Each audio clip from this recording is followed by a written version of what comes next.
But when we say we vibing with a shift of love or with the love shift, what comes to your mind? What comes to your mind?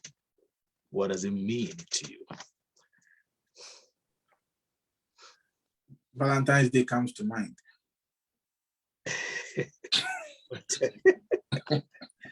Okay. So to vibing with the love shift brings Valentine to mind. Okay. Right. Who else?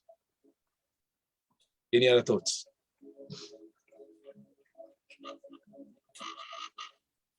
What comes to mind?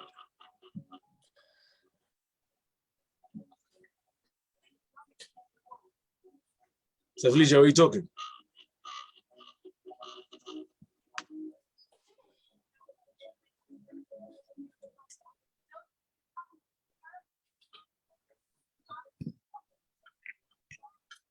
What comes to mind?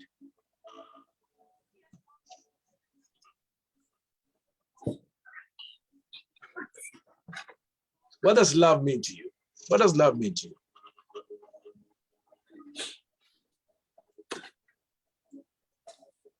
Rev, well, I mean that's a good question anyway. That's the personal, that's the individual. So what does love mean to you as per how you've seen love or how you've known love?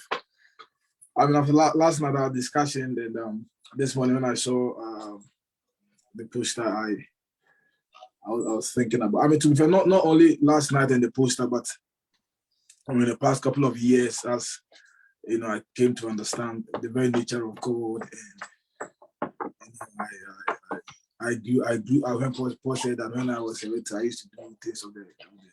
When I grew up, so I used that way. When I grew up, I was just saying this humorously this morning to myself that we have come to understand the nature of God and what love really means. If I had this knowledge and this understanding many years ago, probably I mean we are doing church, but we are talking experience, personal experience. Probably there are a few relationships that have been in that maybe I wouldn't have been in, or maybe my first relationship have ended everything.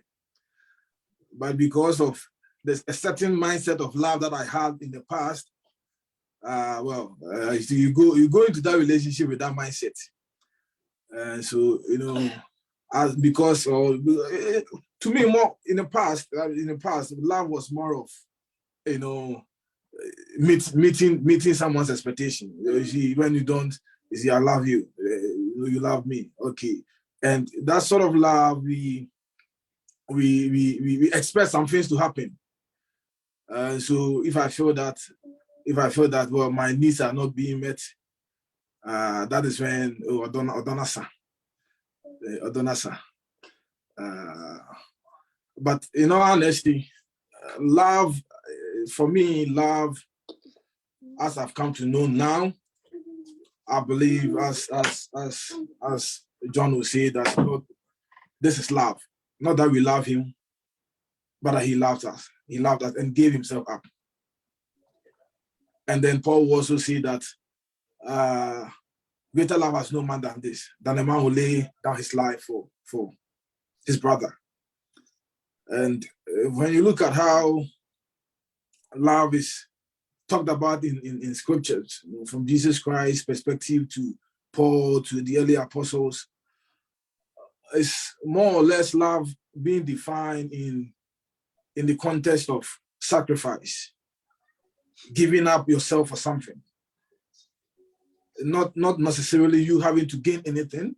That's why Jesus will say that a new commandment I give you, love your neighbor as I have loved you, or love your brother as I have loved you. And so the love of Christ was more of giving himself up for humanity. And so the love that I've come to understand now and in the past are different. But now I believe more in what I have known about love now, or what I've come to know about love now. That love is sacrifice. Love is giving up yourself for the betterment of others. Love is not, let me use this, it's not exchange. Okay, I love you, so love me back. No. Love is not a choice. Okay, I can decide to love you or decide not to love you. But love is more or less a command that Jesus gave us. A new commandment I give you. Love your neighbor as I have loved you. Love your brother as I have loved you. And so because love is his nature and God is love and love has become our nature, it is not a choice for us to love or not to love. But it's our duty, it's our mandate, it's our being to express it. When you come to understand that love is an expression, you are expressing love, there wouldn't be the need for you to feel, not loved. I don't feel love. I don't feel these people love me. I don't feel my wife loves me. I don't feel my husband loves me. It's because you are not seeing love in the perspective of God, or you are not seeing love as a person. You're not seeing the person you are living with or you're having that relationship with as him being loved. I don't know if I'm making sense. Do my perspective to love, have changed, or my perspective of love have changed. And now more than ever, I see love as a being. It's not something we engage in, but it's my being. Love is a being. Love is a being which is expressed in so many ways. Yes. So that's how I see love now. I see love now. The love is more of giving up yourself, your whole being, expressing yourself, so that others will enjoy you fully. Amen. Hallelujah. That's good. Well, for me, just as Minister Charles has been saying, the word love, when I hear love, the only definition for me is God is love, and as scripture says that for God so loved the world that he gave. And I believe that in order for us to show our, like to be love, it's more of it's not only we have to be love. Not only we don't just give love to people who love us back. Jesus said that do good to them that hate you, bless them that curse you. Jesus's way of loving is we tend to want to love. Love goes beyond our heads. Love goes beyond this one did this to me, so you're no longer this, or I'm not gonna give you this part of my life anymore. But irrespective of what our love shouldn't be determined by people's actions or whether we love them or not. It shouldn't be determined by their action, but it's a conscious effort. Love is a conscious effort on our part. It's intentional. It's got to be given intentionally. You need to know what you're doing. This will help us walk in love. Love is not I don't think it's most of the time we think about love, this man loves me or this woman loves me because the goose, we've had the last bit comes to it, then you say you love the person. No, it's not just about that. And I know we've divided love, the love for your parents, you love for this one, love for that one, and that's why we've put filial love, agape love, that one. But love is love. Over the years, I've realized that love is love. You love beyond, you know if you love a person beyond the pain they cause you. Most of the time, that's where it is. That's why Jesus' expression of ultimate love was more of sacrifice and pain. So I agree with what Mr. Charles said, beyond when they are good, beyond when it's easy to love a person. So that's me. That's what I understand by love. Thank you, Mom. Any more?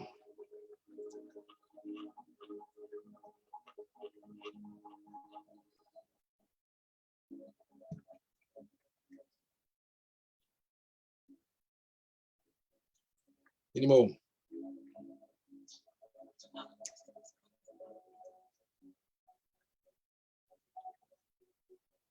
Anymore? Okay. Beautiful submissions there. And very succinct points made there, which drives home the point that I want to make as well. And I love what you said, Amma, and it's something that I totally agree with. I've insisted over the years that love doesn't have categories.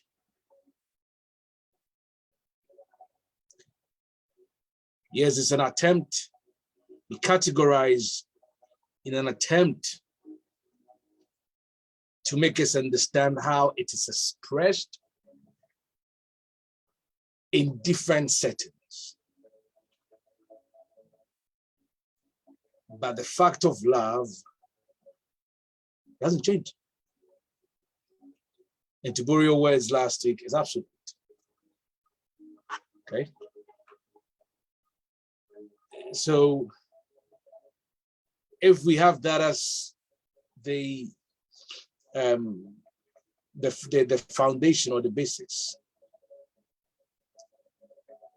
at least we can build on it from there.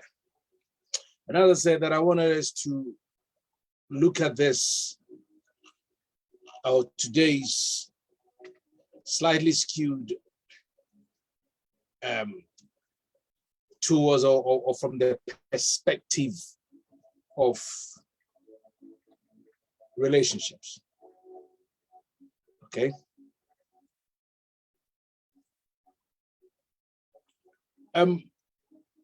When it comes to the issue or the subject of love, there are all sorts of thoughts on what most people think love is. That's the more reason why I made this kind of go around the floor and get our thoughts. Did you hear my background music? You can hear it. Okay, it's good, it's fine. It's for my own benefit, to be fair. You hear it?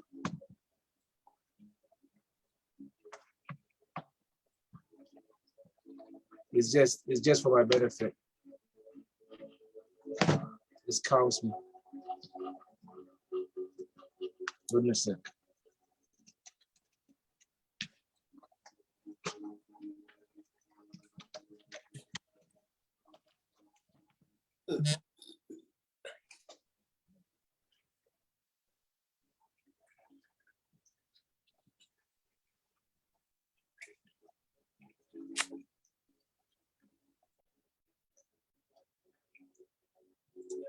Okay, so there are all sorts of thoughts that most people think of or hold when it comes to the subject of love. For some, or for most, I would say, the context is that of need, of sexuality, control, of care, caregiving, of having some kind of dominion, or even, to an extent, success. Because why success? Then people begin to judge the success of a relationship, and based on that, define whether or not the partners involved are in love. Are you with me?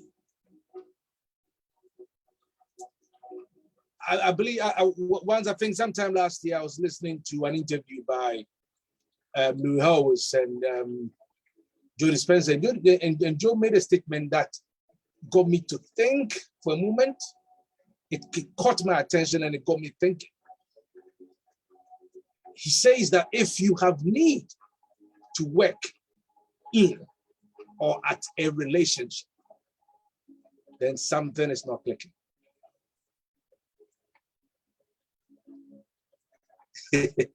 That statement left on his own is problematic. But when he began to kind of, he only spoke for just about 2-3 minutes on it. And later on, when I started to enjoy my journey and got into understanding things from the perspective that I'm being led into, then that statement that he made so much sense. And I will explain why as we progress. Because it's if two people find themselves, or party, whatever parties, however many parties are involved in a particular harmonious, loving relationship, if every one of those parties come with their very best on display, if every one of them comes with their full best to offer, there wouldn't be the need to work on anything. Total givingness in an atmosphere of selflessness. If I'm being selfless and you are being selfless, there will be none occasion for either of us to feel that there is something missing.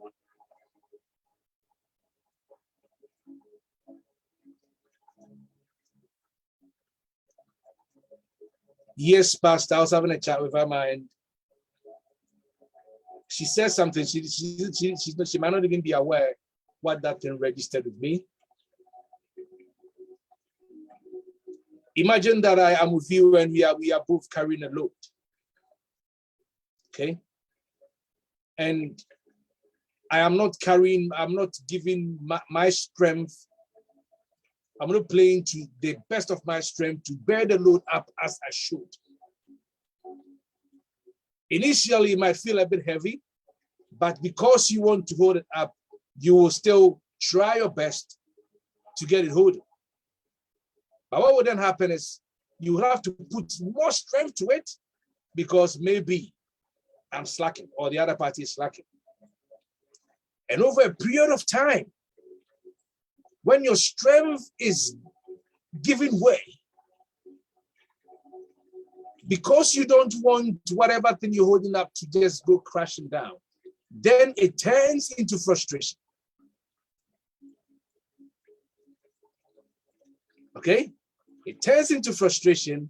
Then you begin to now look at what the other party is supposed to be doing that they are not doing. And then it births resentment.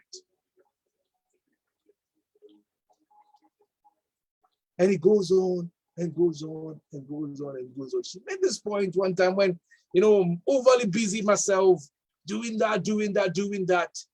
And the little things around that I could do to make the business easy, I'm getting better. I wasn't doing. And when she moans and complains, I was only hearing moaning, complaining. Until one time, it just dawned on me and I realized, you know what? It's not really an issue of moaning or complaining, but I am not doing my part. I am not giving my best in that regard. So they are feeling the weight of it on them. So that explains or justifies that point for me. That if everyone turns up with their very best, if everyone understands their very best and turns up with their very best, not equal ability, but equal sacrifice. We can only give as per our several abilities. But what it's costing us. That was a principle Jesus was teaching when he said that woman had given her all.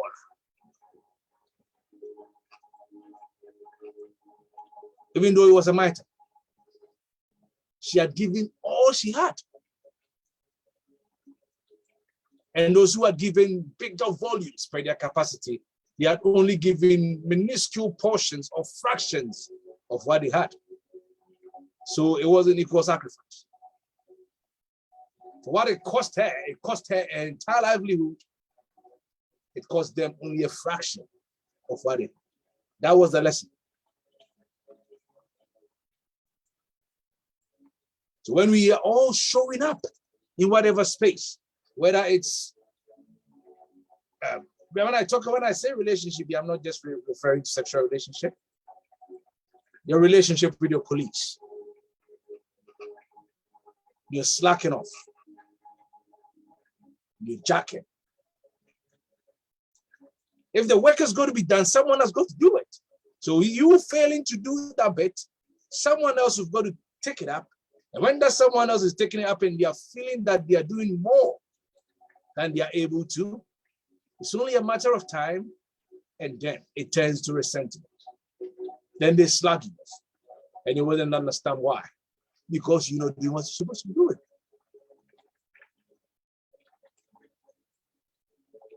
Am I making some sense?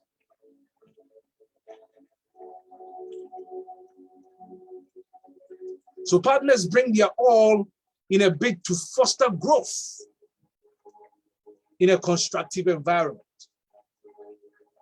where even our seeming interferences, our seeming differences, our seeming frictions are embraced as an opportunity for us to grow.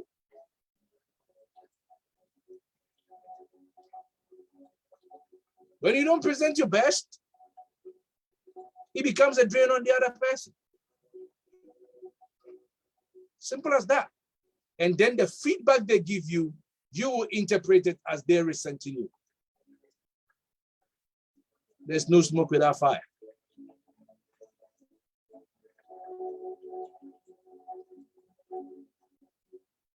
Praise the Lord. I was sharing this in another meeting not very long ago. And I said that if you are fortunate enough to have not yet gotten yourself entangled in what we call a sexual relationship, one of the things that you can do to help yourself attract the partner that you think you desire and deserve is to put down or make a list of everything you love to see and you desire to see in that partner, that ideal partner. And then you go ahead and become that partner. Like begets like. And that partner will find you.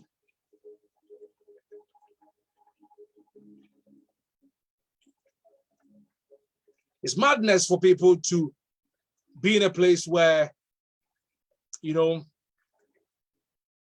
the emphasis or the focus is on, okay, you know, we have been taught, or we have subconsciously allowed ourselves to fall for this idea that a loving relationship, sexual relationship, is a union of two halves. It's not. It's not half and half making one. He says that the two shall be one. So 1 and 1 making 1. Two completely fulfilled beings. Not two defective beings. I'm not here talking about coming from different backgrounds and having different persuasions. No, those are trivials. Regardless of whatever background you've come from, if you've come and you turn up with a full understanding of who you are, what you're made of, and giving your all, your background is trivial. Because love is a universal language that every human understands.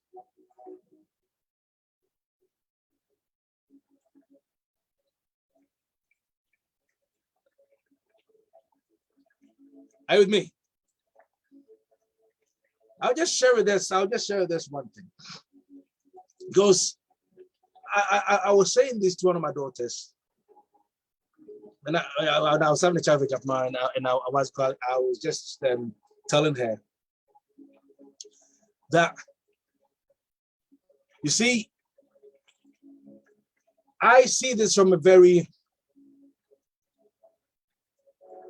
spiritually scientific perspective. Okay? And it's impossible to talk about the love vibe without bringing in a bit of the mind vibe, because the universe is mental, isn't it? Okay. And how we think and feel, listen to this. How we think and feel is what determines what gets broadcast in our field. We cannot overemphasize this. And what gets broadcast in our field affects every atom, every fiber of our being. I don't know if any of you has done the Scorpion or the Cobra test before. I have, when I went to Tunisia. You remember? Okay. So they put this Scorpion on you. The Scorpion acts neutrally. Okay. When you tense up and you are afraid, because you are trained, that it begins to bite, it begins to cling to you. But when you are relaxed, it just stays still.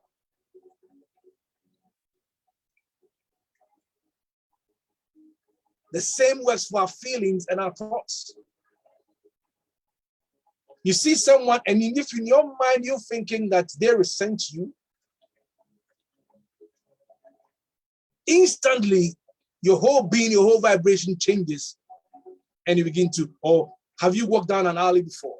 Okay, a very dark, quiet alley, and you get afraid, thinking, oh, someone is going to attack me. All of a sudden, a rush of fear grips you. And you might go through there and nothing at all may happen. Hasn't it occurred to you guys? Hasn't it occurred to you before? Or you turn up in a lonely place and you're thinking you're going to get mocked. You stood at a cash point and thinking, oh, you know what, you see some lad around the corner with a hoodie, and the first thought that comes to your mind, oh, is he coming to attack me for my money or something like that? The feeling and the thoughts that we broadcast determines, or it affects, it determines our field, and that ultimately affects our being. How does that, or how does this relate to love? If you are not in a place of being in love with yourself and life, which ultimately leads to you constantly being aware of what it takes to reduce the volume of your reactions and your emotions to circumstances and to people,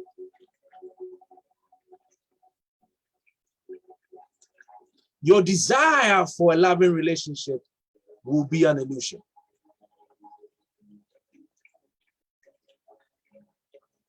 If what you're broadcasting and what you're holding is resentment, judgment, anger, fear, mistrust, and yet desiring a loving relationship, you can't attract it. Why? Because your system, you wouldn't have created in your system what it takes to support such a relationship. So it will ever be an illusion. May I dare say that that could be the reason why so many people are desiring relationships and yet being single. What we are broadcasting to our environment. How can you hold the thoughts that all men are the same, all men are this, all women are that, all that, and yet expect that a man or a woman shows up when you have put all of them in a category and branded all of them as useless? The universe doesn't come like that. It won't come.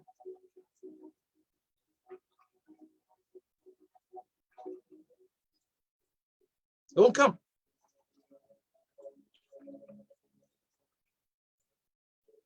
So let's not make ourselves cheap victims of our feelings and our thoughts. I believe it was Saguru that I was listening to a while ago, and he said something that I love. He made a statement which has become, obviously, he said he gave that definition in the context of sexual relationships, and he said this. I have just paraphrased it so that it sounds how I want to sound. So it was to the effect that love, in most regards, is the bliss and the sweetness of one's emotions. It's the bliss and the sweetness of one's emotion. That's the reason why. So, but we have confused the emotion for love. No, no, no, no. When you are in love, it has that, when you're feeling in love, it has that attended emotion of bliss and ecstasy. But that is not the love. It is the love that is producing that feeling.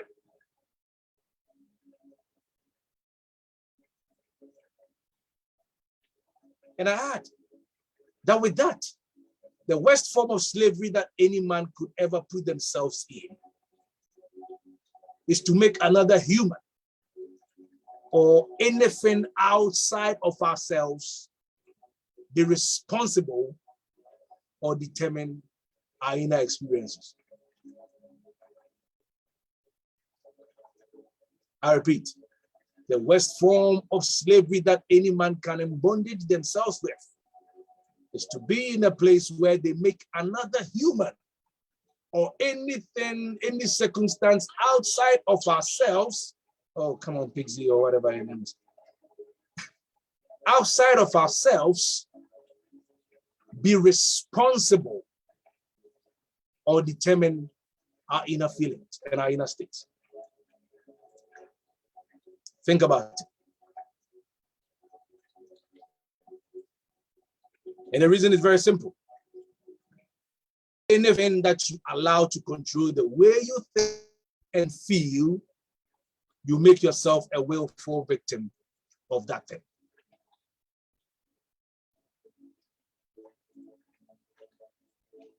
If someone's action is enough to drive you mad, they control you.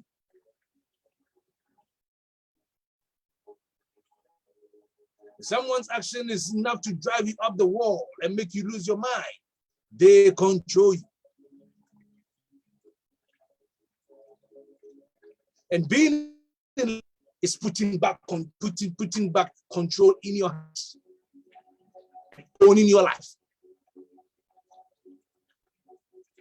I say this and I ask myself the question all the time, and I ask many others.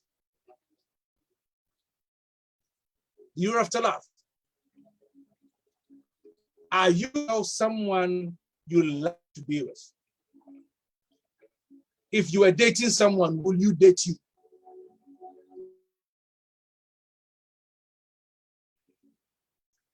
If you can't confidently answer that question, think twice. When you are in the place that you're absolutely comfortable with the idea of dating you, with the idea of being in love with you, then and only then will you be ready to be in a loving relationship with another human. Until then, you are not. We have already dunked ourselves in when we didn't have an absolute clue, and we are trying to swim and maneuver and scheme and massage the environment to try to now let it fit our scope of understanding. We are trying. We are. But if you have not done it yet, listen to me. All you have is you. I was sharing this with someone 2 weeks ago. And I said this. Often at times, you're somebody and you go, oh, you are boring. Okay, awesome. You're someone and you go, you're not exciting to be with. Okay, that's great. You're someone and you feel miserable. Great, I can understand. I'll make an excuse for you. It's okay because the person is not exciting enough to be with, so they are boring you. But if you are by yourself and you still feel miserable, then the issue is never anybody else but you. If you are by yourself and you feel bored, if you are by yourself and you feel unamused, if you are by yourself and you feel that you need something else to entertain you, then the problem is not anything else but you. And I've got news for you. Until you get comfortable with you, until you get comfortable with understanding that all you have, you're going to be with yourself for a very long time. When you die, you will be by yourself. You are the only company you will ever have eternally. Learn to understand you and enjoy you whilst you live. I said this the last time, and I did a TikTok on it. All of life is a matter of perspective. A young woman It doesn't matter in your 30s, 40s, or even 50s. Not married. Are you seeing the moment that you've got being single as times of aloneness or loneliness, or you are seeing it or you viewing it as a time of freedom to do everything that you ever wanted to do? Two perspectives. If you're considering the time that you're spending by yourself, with yourself, in an environment where you are tagged as single, as being alone, you are selling yourself short. It's freedom. We cannot sit here and those of us, obviously, we have all been in relationships of a sort before, or marriages of a sort before, or still are. How many times were you in a space where you decide to just have some time just alone by yourself? And yet, many have such a freedom, and they are crying to embondage themselves. Now time alone in my house is luxury. Exactly, it has become a luxury. You have sold your freedom. You have sold it. And people have this awesome privilege, and yet they're not going to complain. You'll be at your own pay. The grass is always greener at the other side, isn't it? Yeah. And the one who is also in a relationship is dying to be single, forgetting that the one who is supposedly single bemoans the fact of having to come home to an empty room, an empty space, not having someone to talk to. You'll be at your own pay. I think the message of this message title is "You'll be at your own pay." Or you can call it "Assembly by the Bee."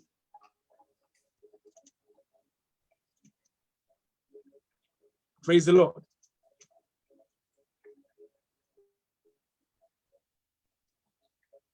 It's important for us to, just grab this and you see, I'm saying this, but I'm not making light of it. We need to come to the place of understanding this. As we reach the fact that we are going to do, you see, people in dealing with the issue or in beginning to look at yourself as that you are the company that you've got, and learning to love you so that you can turn up with your best in a loving relationship. There's one thing that I believe will do ourselves service if we pay attention to. In the line of our thoughts, in the line of dealing with people, to quit rehearsing circumstances and situations which do not give us a good vibe, because it impairs the environment of love. We all do it, we all fall for it.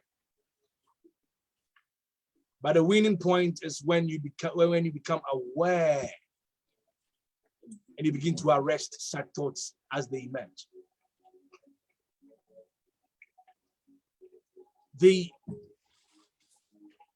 The brain, we've said this a million times, it doesn't know how to distinguish between real experiences and what are just fabrications of our thoughts.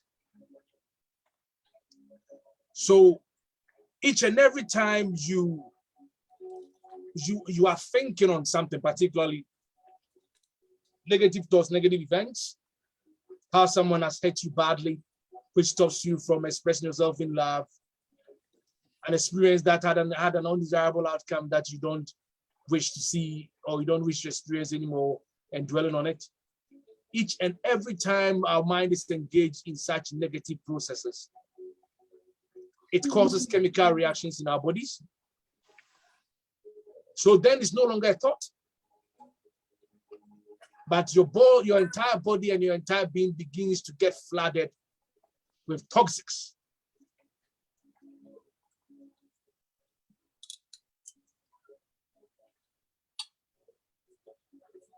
And it creates what we call pain bodies. So then, You find yourself with someone that you are united with in a loving relationship, and the voice of that pain body speaks louder each and every time, and you can't even explain why you behave the way you behave, what's called consistently.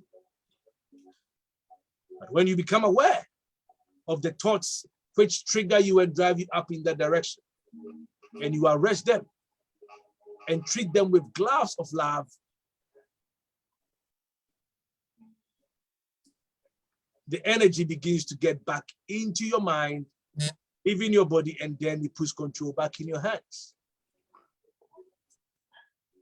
That is when events that you would naturally have reacted to in an abysmal way before, you become aware, and now you look at them, you laugh, you look at them and you treat them with love, and you give yourself the opportunity to develop and mature in your reactions, in your dispositions, and enjoy your relationship. I'm choosing to come at this, just let's call it a little bit differently, and it's for a very good reason. Am I clear to this point? In the first service with Pastor Prince this morning, he made a statement, and I so love. He says that love is a fortress where all or each one feels protected rather than exposed. Love is a fortress where all the parties involved, they feel protected rather than exposed. And he went on to say, that is the reason why the Father does not take delight in exposing it. The Father does not take delight in keeping, he cannot keep records of sin. So what is he going to use to judge you? What is he going to use to pin you? He removes our iniquities from us as far as the east is from the west. And our transgressions, he says that he remembers no more. Paul comes again, and in 1 Corinthians 13, when he's talking about love, he says that love bears record of no wrongdoing. And it endures all things, trusts all things, and believes all things. And love doesn't support the environment of fear, because perfect love casts away fear. So when you claim to be in love with someone, or to not even be in love, because I have a problem with the phrase, you are in love with someone. You are in love. We are all in love. God is love. We are all in love. And being in love, we relate with ourselves. Recently, the term I'm in love with someone doesn't make sense to me anymore. I'm not saying it's wrong. I'm only saying it doesn't make sense to me. Okay? Love you. So then that begins, you begin to separate everybody else. We are in love with one another. It's because of our selfish disposition that makes us individualize love, because of our need for approval, our need to make ourselves feel important, our need to feel special to someone. These are the things which make us come up with phrases like that. Love is universal, not exclusive. But you make a choice of how you express it to different people based on different circumstances. We are in love. I'm in love with everyone.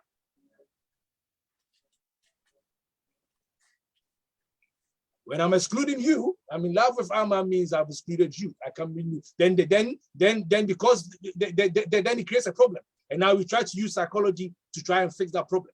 Oh, yes, but the love you love here is agape. Erotic love, and the love you love in bollocks. So how do you differentiate it? Because you cannot love everybody. There's no need to differentiate it, you see, because you are thinking about sex. So how will you tell somebody Because the kind you of are relationship you are are thinking in? about sex. That is why you are struggling to understand. No, I've got what you are saying, and it makes sense than what we've thought before. Because to think that you are in love, I'm in love with Amma, will mean that I'm not in love with someone else. And that's what you're saying. I was thinking of this in my mind. Is I've got a team at work that we are about 3 guys. We love ourselves in the office. We go to sit somewhere, we have a drink, and when we go, we have a good conversation. It's just a good team. We love one another. It's when I come home and I'm having time with my missus. We here, we watching movie, we eating. Is it that feeling? I feel the same feeling. I have that same feeling that I go to sit outside with my friends. But that's as you are saying. I express that love to my wife in a different way. For my wife, I express it in a different way, but to the other group, I express it in a different way. But the joy is the same. The ecstasy, the bliss, the same love. Same. And so the way I love you, I love Sister Feli, I love Sister Mary, but my expression of love to you might be different from how I will express it. Okay. To Sister So how Mary. will you explain that love? Okay, so how will you explain that love that you love your wife and maybe another person? Okay, let's say a gentleman has 2 friends. Oh, I'm in love with Akosi, I'm in love with Joy. How do you explain that to your mother? I'm just saying. Exactly. Because that's where I've been wondering about. The problem is we are setting our own exam paper and trying to explain things that don't require explanation. Let's put the explanation here. What are you doing? How do you identify it? Identify what? Love. You see, that's a good question. That is what I believe Rev is saying, which I buy into it. Because you are loved, you love everyone. You love everyone, but expressing it in different ways to different people based on circumstance and conditions. It doesn't mean that if I express my love in a certain way to my missus, I don't love my mother. The way your mother's love is different from. We use that term because of sex now, bomuno. And I've been born and woman, you know. Okay, so how do you differentiate the sex in a relationship with a friend or a mother? It's earlier on Rev said something. I don't know if I'll be able to quote as he said. That love, it breeds, that emotions towards different set of people. So the love is there, but when I meet my wife, it brings different emotions and different. You see, that is there. Because if I've been born into it, brings different emotions. That makes it different from the love I have for you. But generally, when we are there and we're having conversation, when you are sat with my wife and we are all in my room here or in your house, and we are talking, the love for you, for my is the same. We enjoy each other's presence, and that is the love we are talking about. We enjoy each other's company. You need to calibrate your mind. Okay, I understand the basics. The whole thing of being love. Okay, if I'm love, it doesn't matter who it is. I will definitely express that love to, so long as it's human, whether it be animals, plants, everything around us. That's what we are expected to, show love to.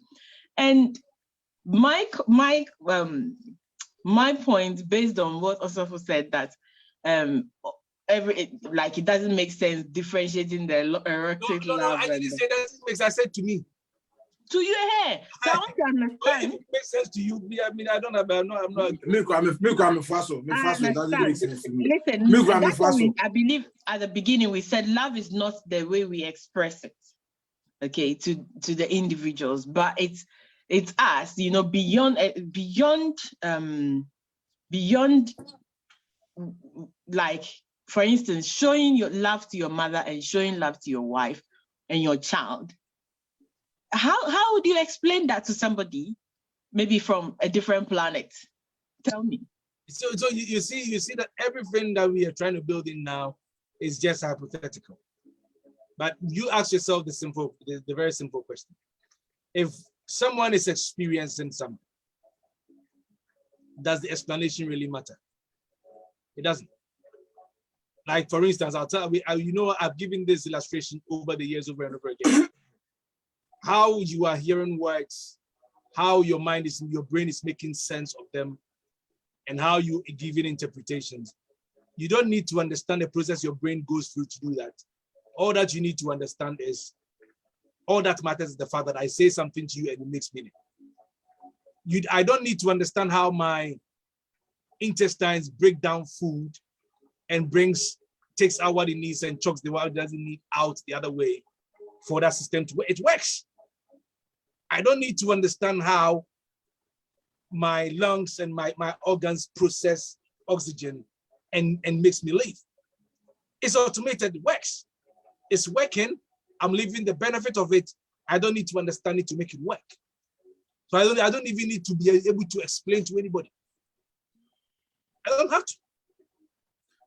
And I just say, when Jesus said, love your neighbor as I have loved you, did he differentiate that for your neighbors who are women, love them in this manner? Your neighbors who are men, love them in that manner. Love them as I have loved you. So there's one way of love. Exactly. There's one way of love, and that love towards is the same. So, mommy, is the same. That is why, you see, that's why when you live with someone for a lot, you think that you love that person more than somebody who is not there. It's the way every day I'm talking to Rev. I might think I love Rev more than a friend that I've not seen in a long time. No, it is because it is because every day we are talking. So you see that thing is there. The love I have for Rev is not different from the guys I knew back in the days. The love is the same.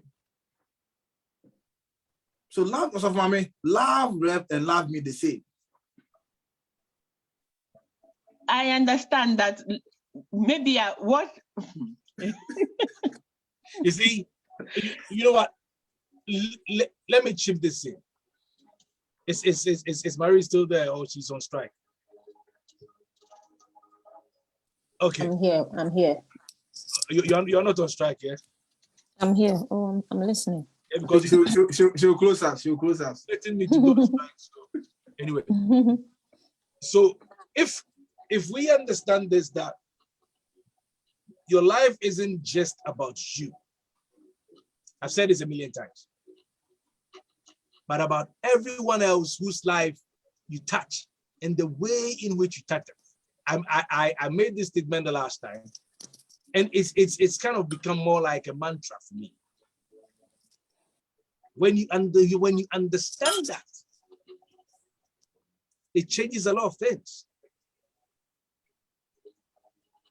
The love which is you,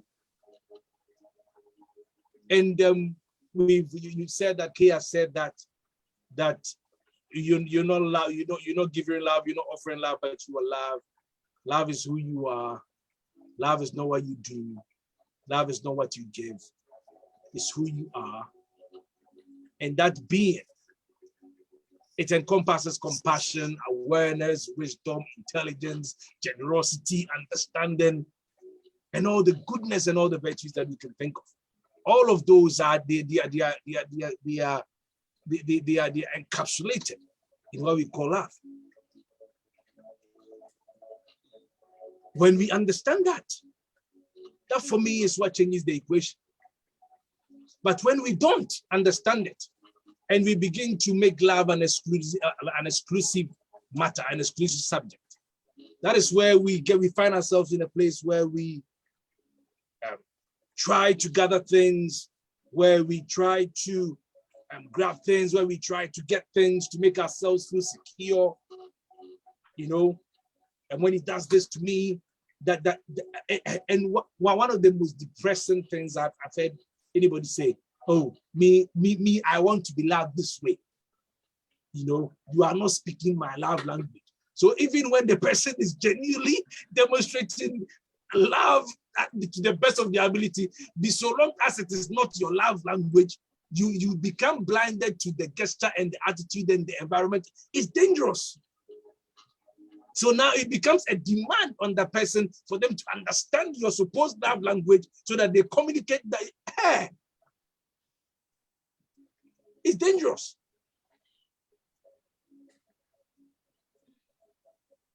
Why? It's because it's driven by our need to feel important, our need to feel significant to someone, our need to feel appreciated, our need for approval, our need to feel secure, to convince ourselves that we are somebody. That is what gives birth to some of these things.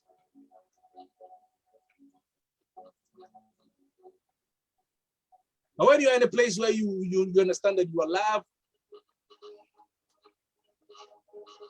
and that you have all things, you have need of nothing.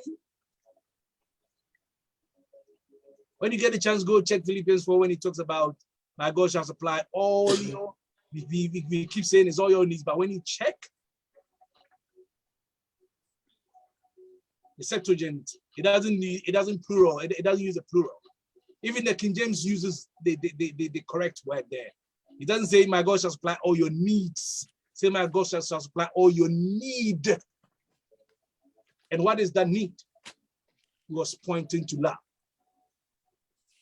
The need, your need of love. So not that he shall supply, but he has amply supplied all your need of love. That's what the King James. That's what the King James says. It's not need. Yeah, but my God shall supply all your need. All your I have need. a question. I have a question. The question is late. Should I wait? Go. No, it's not late. It's not late. Come on. You're so easy to do. Go on. I'm listening. If you have a need of love If you ask him, and if you are loved, if you're asking a question that you have answered to, then make sure. Now go. no, I just want to know. I mean, I just like what you brought up about God supply all your need of love. I mean, like, if you are loved, why do you have a need of love? Okay, so that is why I said it's the way that is being put. But he was just reaffirming the fact that their need of love had been supplied according to the riches in glory in Christ Jesus. Not that it is now going to be. Okay. So can you say that maybe it's a lack of understanding or a lack of understanding of what love is, or a misinterpretation of what is actually there? Okay, I will say that because I stumbled upon this a few years ago when I was reading that passage.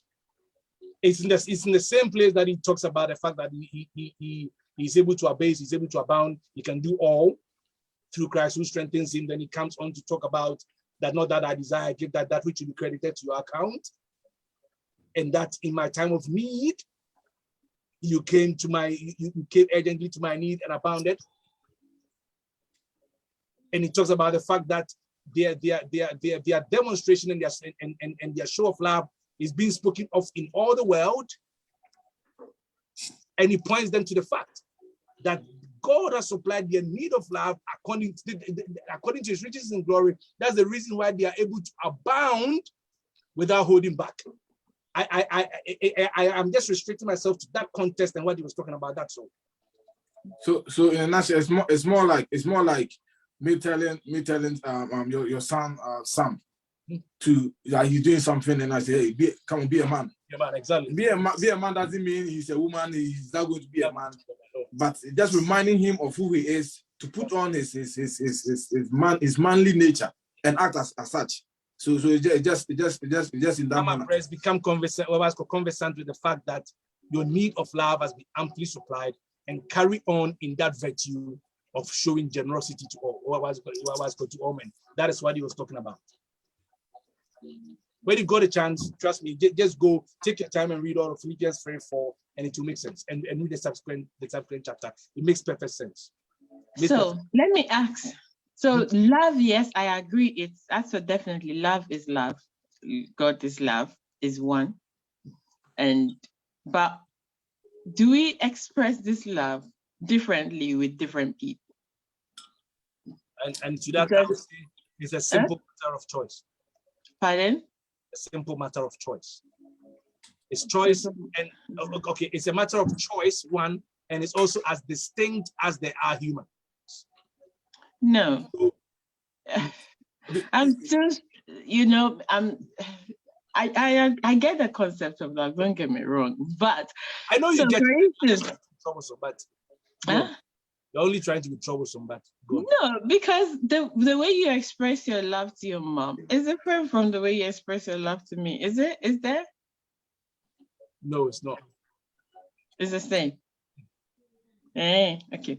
So if the attraction between a man and a woman. Will you understand that the confusion here for you and for many people is sex?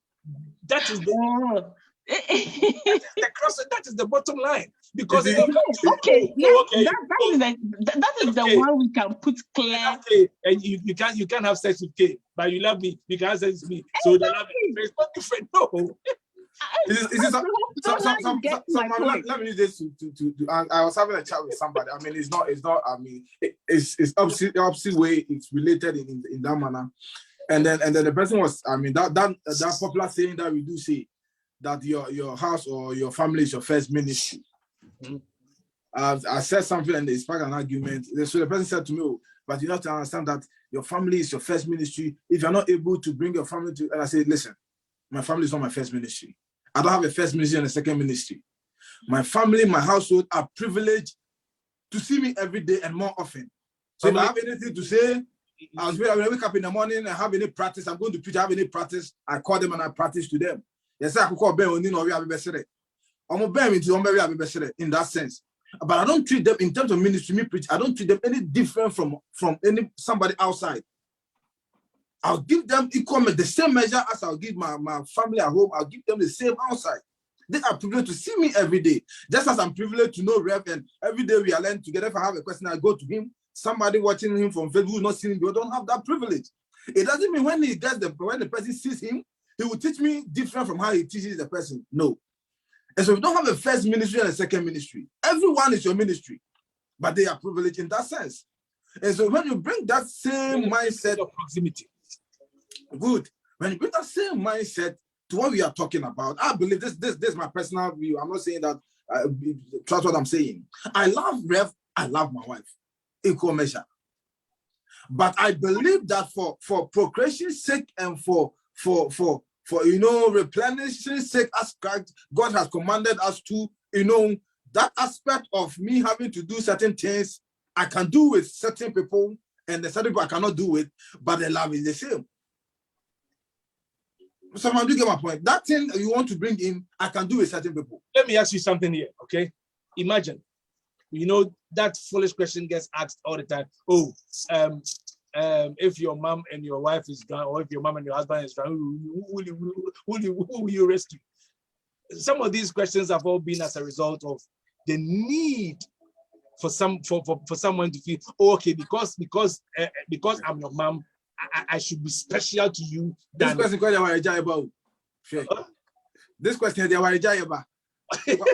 show my over me. You know what? Why? Because it's the need for people to, they want to feel secure. So long as in their mind they're satisfied that, you know what, I mean everything to you, and I'm your all and all those things. Then it brings the distinction. Okay, so I know, okay, he loves me, but he loves this person less than he loves me, or the way he loves me, the love for me is deeper than the way he loves someone else. I'll tell you something. If right now we were to line up, okay, even people that you supposedly call enemies, for instance, okay, and they are all getting beheaded. Yeah, I can tell you for a fact that the compassion you feel will not differ for any of them. It will be the same. As for that is true. I mean, that's the factor of that is based on the fact that we are all connected. Everyone, even when you hear of someone's death, when you don't know them, you don't know them, you feel that, that kind of thing. Yes, I agree. But I'm still, I would say, you know what? You are still demanding your portion in the lab. We will come to that. that question is not going to be answered. No, listen, because if I'm to explain this to my sons, Don't worry, I will explain to them. You don't have to worry about that. I will Explaining the filial love, erotic love, there's still love there. I But have it's not. filial agape. Have I made any reference to any video? I've not made any reference to any. I've only. No, I'm just saying that it brings clarity. Okay, it brings clarity. But then we would then go further and say, when you love somebody, you like how far it should be. You should take it. You understand? The love you have for your mom, it should be selfless. The love you have for your wife, selfless. Your children, selfless. But if you say but the love you have for the prisoner it should be selfish. The love you have for what? So now you're beginning to categorize. So for certain no. I'm selfless, but for some others, you shouldn't be selfless. No, that's what we are saying. That love is love, but still. The moment you say but, then you don't believe the first statement you made. No. Okay, and still. If you say but, then the first statement you made, you don't. Yes, I agree. But what I'm saying is, love is love. I agree. But there's still, if you're making it clear, it still has to be. But you still. Okay, let's leave it. Let's leave it. It's fine. That is the reason why, for example, somebody can marry. You love, the love is there. They will divorce. You go and meet another person. If the first one was the only person you could love that much, you won't have any love again. But you see, you can love another person the same way you love that first person, that first wife or that first husband.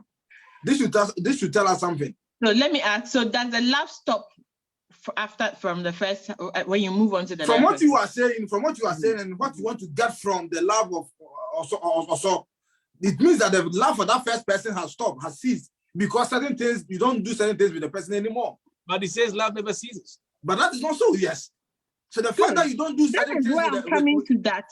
Yeah, irrespective of the fact that we can love, the love is still there. If you're not in that relationship with the person anymore, but you still can love the person, not erotically. I don't know, not in a Listen. I'm just going to be a bit blunt here, okay? Yeah. As I'm saying, the only issue only arises when we bring sex into the picture. When we take sex outside of it, this question doesn't even arise anymore. Okay. And you know that sex is not love. Sex is not love. You can have sex with somebody and not love the person. Moment we drop sex into the equation, the moment we take sex outside of the equation, these questions don't come. It is true because, Rev, you can have sex with somebody and not love the person. So sex is not part of the love business that we are talking about. The love business that we are talking about, sex is not part of it. So whatever you want to get from please, hold on. Your passion is there. That's what we know. There's this friend of mine back in Germany. He was a pilot. He told me point blank. He said, Sam, why should I waste my time to marry? And I said, what are you talking about? He said, you know what? I shot prostitutes. It cost me 20 euro.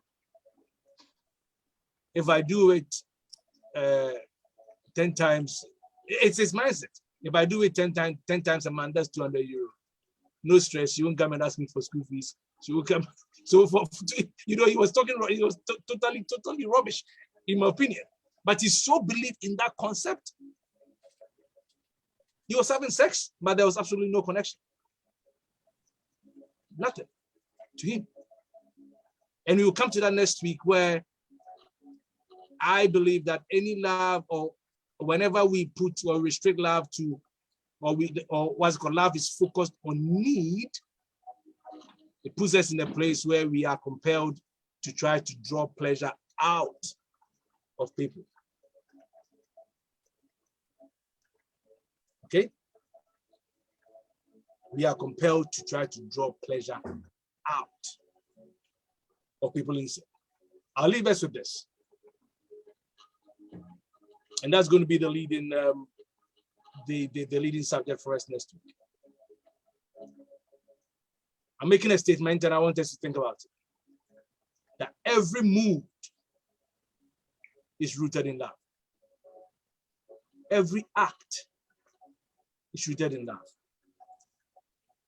Even hate is rooted in love.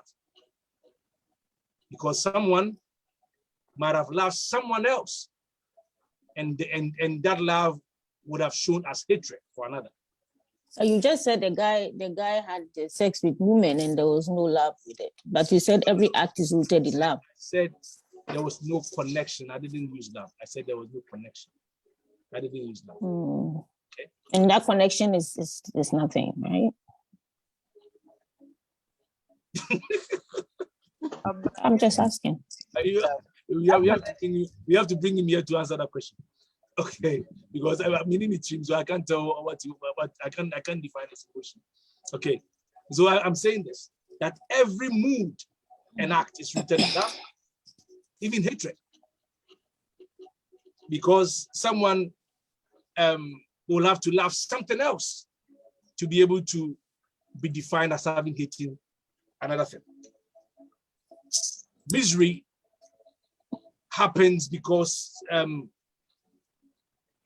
someone might miss how great it feels to love someone else in order for them to feel miserable.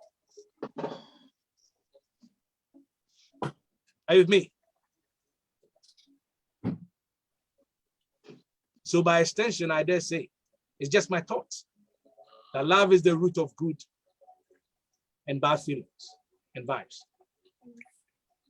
And all is love.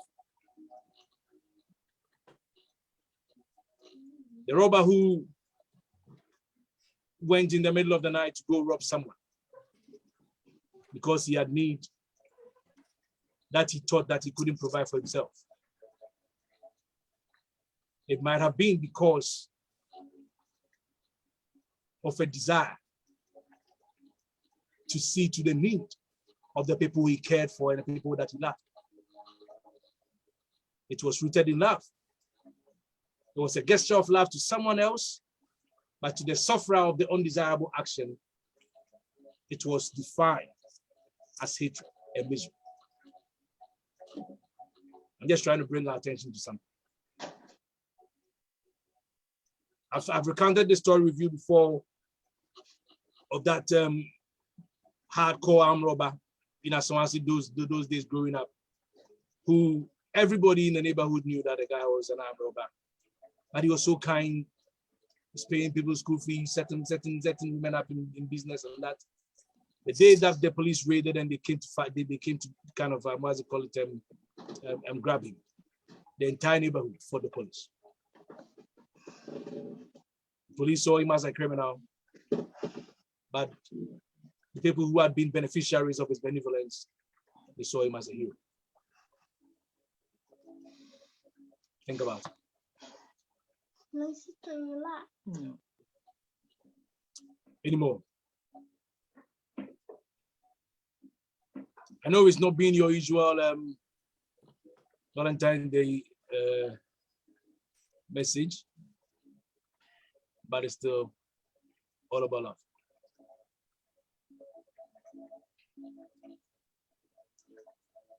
If there is no, if there are no questions, I just want to say this. Those of you on Facebook, this week I speak into your life, same as those of us gathered in here. That providence finds you. Flow finds you. Ease finds you. And you are expressing to the very fullest your being of love. Nothing missing, nothing short, nothing detracted. In Jesus' name. Shalom and life to us. I love you. I'm SOD. I fully endorse this message. Amen. Amen.